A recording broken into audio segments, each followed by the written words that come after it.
ফিলিস্তিনের president Mahmoud Abbas জাতীয় স্মৃতিসৌধে মুক্তিযুদ্ধের বীর শহীদদের প্রতি শ্রদ্ধা জানানোর মধ্য দিয়ে তার দিনের কর্মসূচি শুরু করে। সেখান থেকে ধানমন্ডিতে বঙ্গবন্ধু স্মৃতি জাদুঘরে পৌঁছে জাতির জনকের প্রতিকৃতিতে ফুল দিয়ে শ্রদ্ধা জানান। পরে ফিলিস্তিনি নেতা প্রধানমন্ত্রীর কার্যালয়ে পৌঁছালে তাকে স্বাগত জানান শেখ হাসিনা। পররাষ্ট্রমন্ত্রী আবুল হাসান মাহমুদ আলী, প্রধানমন্ত্রীর পররাষ্ট্র উপদেষ্টা গওহর রিজভী সহ কর্মকর্তারাও উপস্থিত ছিলেন। শুভেচ্ছা বিনিময়ের পর দুই নেতার একান্ত বৈঠক শুরু হয়। আলোচনা হয় দুদেশের স্বার্থ সংশ্লিষ্ট বিভিন্ন বিষয়ে।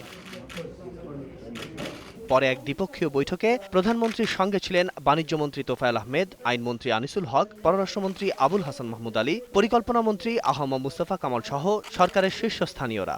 দ্বিপক্ষীয় বৈঠকে দুদেশের একটি যৌথ কমিটি গঠনে একটি সমঝোতা স্মারক সই হয়। শেখ হাসিনা ও মাহমুদ আব্বাসের উপস্থিতিতে দুই পররাষ্ট্রমন্ত্রী এতে সই করেন।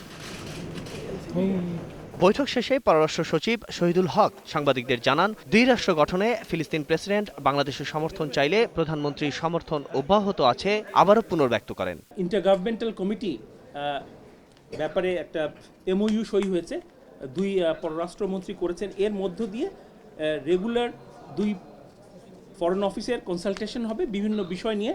দুই রাষ্ট্র অর্থাৎ ইসরায়েল একটা রাষ্ট্র হবে এবং প্যালেস্টাইন একটা রাষ্ট্র হবে। এই যে বহুত আগে গৃহীত যে সিদ্ধান্ত, আন্তর্জাতিক সিদ্ধান্ত, সেই সিদ্ধান্তের প্রতি পুনরায় আমাদের সমর্থন ব্যক্ত করা হয়েছে। দুদেশের মধ্যে বাণিজ্য সম্পর্ক আরও সুদৃঢ় করতে ফিলিস্তিনের একটি প্রতিনিধি দল বাংলাদেশে আসবে বলেও জানান তিনি। রাষ্ট্রপতির বৈঠক হবে এবং তারপরে রাফিজ আদনান আদেল, 21 টেলিভিশন, ঢাকা।